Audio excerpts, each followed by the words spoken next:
Assalamualaikum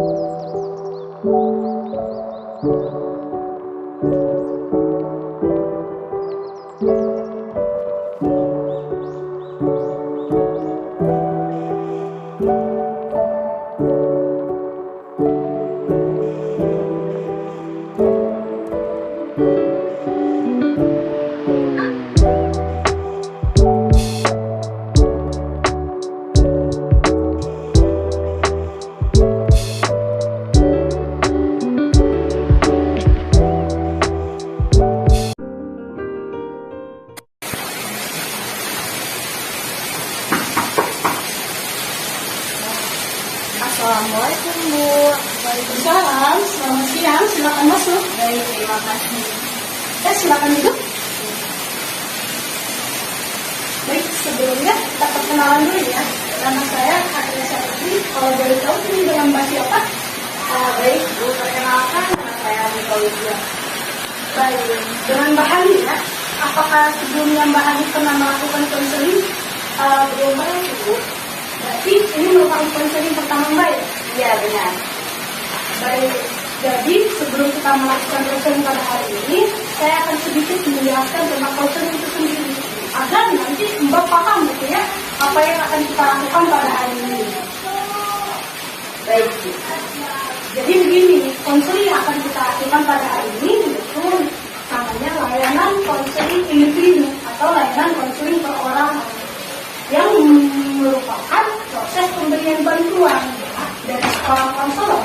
Nah, konselornya itu saya sendiri dengan kepada konseling. Nah, konselingnya itu Mbak sendiri dengan Mbak Hani. Nah, konseling ini tujuannya untuk menuntaskan masalah atau mengatasi masalah. Nah, selain untuk menuntaskan masalah, nah, tujuan konseling itu sendiri yaitu untuk memandingkan diri konseling. Jadi jika nanti Mbak menghadapi atau menemui masalah yang sama, Mbak akan dengan baik menangani masalah itu dengan baik, dengan mandiri. Sampai sini apakah ada yang ingin dipertanyakan? Tidak Bu, sepertinya penjelasan ini itu cukup jelas dari saya. Baik, jika sudah paham, selanjutnya saya akan menjelaskan tentang asas-asas yang ada di dalam konseling itu sendiri ya. Nah, salah satunya ada yang namanya asas kerahasiaan. Yang ini merupakan salah satu kunci keberhasilan konseling itu sendiri.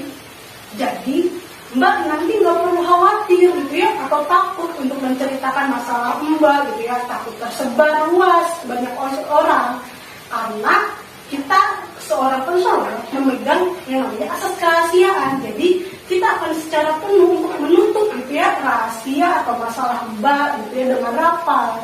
Nah, sampai sini apakah Mbak percaya untuk menceritakan masalah itu kepada saya? Iya Ibu, saya percaya pada Ibu. Baik, jika sudah percaya, selanjutnya ada yang namanya asas kesukarelaan gitu ya. Apakah Mbak secara sukarela datang ke sini atau dipaksa orang lain? Sebetulnya saya kesini tuh secara sukarela sih. Alhamdulillah, berarti Mbak sudah tahu gitu ya betapa pentingnya konseling itu sendiri. Nah, selanjutnya ada yang namanya asas keterbukaan. Saya harap Mbak dapat terbuka secara penuh untuk mengatasi menceritakan masalah Mbak gitu ya, agar saya pun sebagai seorang konselor bisa membantu secara penuh untuk mengentaskan masalah yang Mbak hadapi gitu ya. Saya harap Mbak terbuka kepada saya. Apakah Mbak siap untuk terbuka untuk menceritakan masalahnya kepada saya? Iya Ibu, saya siap menceritakan permasalahan saya kepada Ibu. Baik, jika seperti itu, coba ceritakan apa yang Mbak rasakan pada hari ini. Sebetulnya belakangan ini Bu, ada sebuah permasalahan nih Bu yang mengganggu pikiran saya. Ya, tadi Mbak Hani bercerita bahwa Mbak Hani mempunyai masalah yang mengganggu pikiran Mbak Hani ya. Coba ceritakan apa sih masalah yang mengganggu pikiran tersebut? Jadi sebenarnya yang mengganggu pikiran saya itu berlangsung cukup lama ya Bu, beberapa hari ini. Jadi masalah itu tuh sepertinya terus ada di pikiran saya, terus mengganggu saya. Seperti itu Ibu. Ya, saya memahami bagaimana perasaan hal tersebut. Pasti itu membuat Mbak Hani merasa tidak nyaman, bukan? Iya betul Ibu, seperti itu. Lalu coba ceritakan lebih detail, apa sih masalahnya? Jadi begini Bu, jadi masalah saya itu sebenarnya saya sedang mengalami kesulitan belajar Bu, di mana saya merasa bahwa nilai-nilai mata kuliah saya itu menurun dibandingkan nilai-nilai mata kuliah saya yang sebelumnya. Karena saya merasa bahwa nilai-nilai mata kuliah saya sebelumnya itu naik atau standar Bu. Nah sedangkan belakangan ini justru malah menurun seperti itu Bu. Ya, berarti Mbak merasa kecewa gitu ya akan nilai mata kuliah Mbak yang menurun gitu ya. Biasanya apa sih yang Mbak lakukan ketika prestasi akademik Mbak itu menurun? Apa yang saya lakukan tuh sebenarnya tidak ada ya Bu. Jadi di kelas justru saya malah menjadi pendiam dan cenderungnya pasif, dimana saya juga sering melamun. Seperti halnya beberapa detik tadi saya juga sering kali melamun, jadinya seperti itu Bu. Jika Mbak minder gitu ya, terus mengurung diri di kelas, apakah hal tersebut bisa menyelesaikan masalah itu dengan lebih baik? Sebetulnya saya merasa bahwa apa yang saya lakukan itu nggak menyelesaikan apapun ya, seperti itu. Ya, berarti Mbak sudah paham gitu ya, kalau hal yang Mbak lakukan tersebut tidak dapat mengatasi masalah Mbak dengan baik. Ya. Lalu bagaimana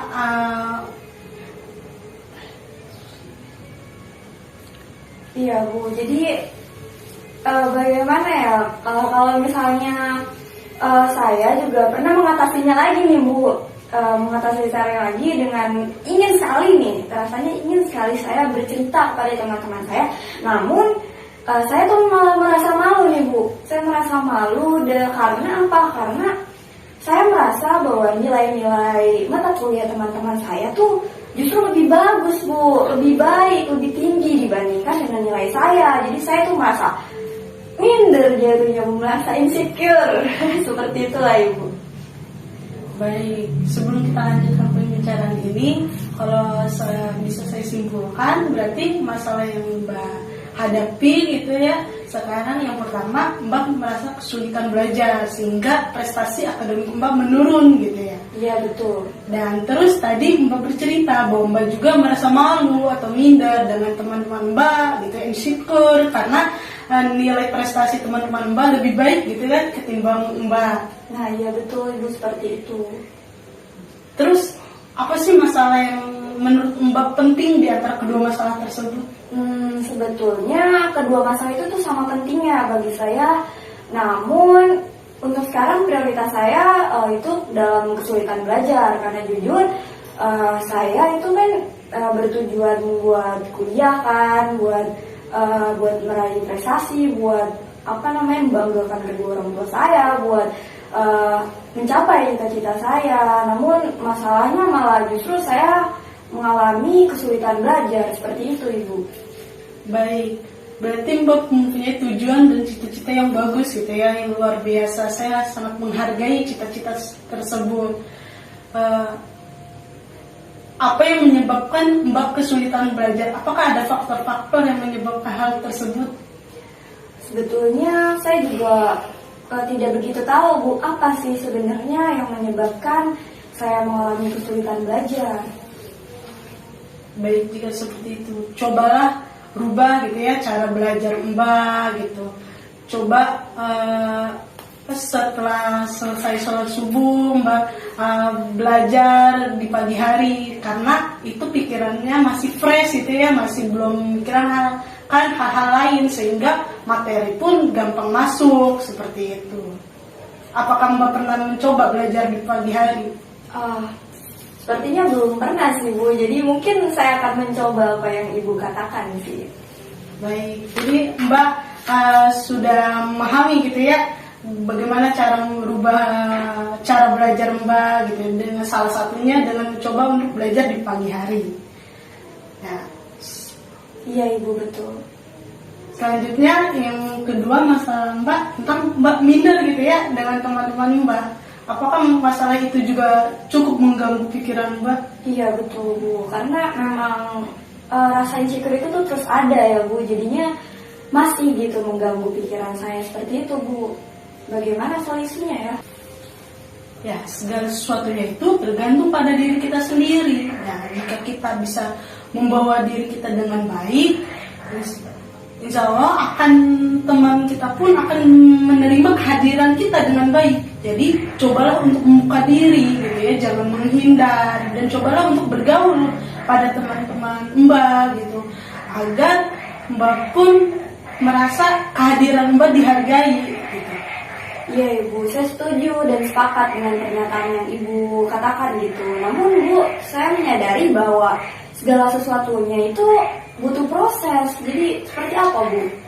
Iya, memang semuanya butuh proses gitu ya. Tidak ada apa yang namanya instan, semua butuh proses. Mie instan pun ada prosesnya gitu ya, yang namanya mie instan tapi tetap ada prosesnya.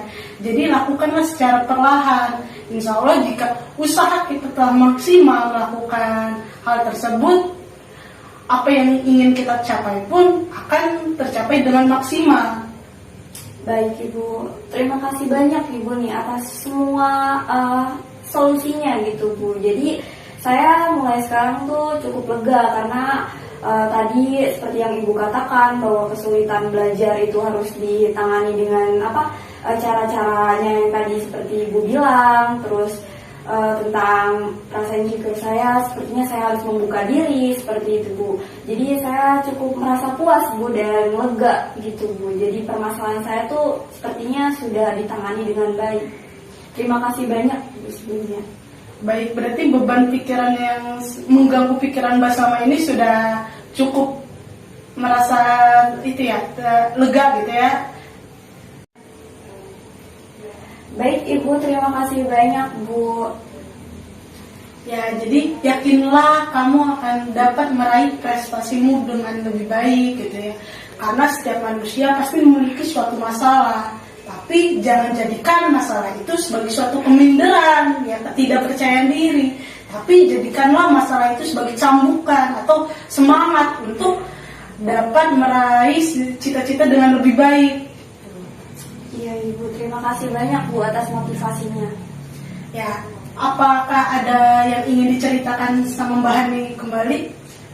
Sepertinya tidak ada Bu. Saya juga sudah merasa puas seperti yang saya katakan barusan, seperti itu Ibu.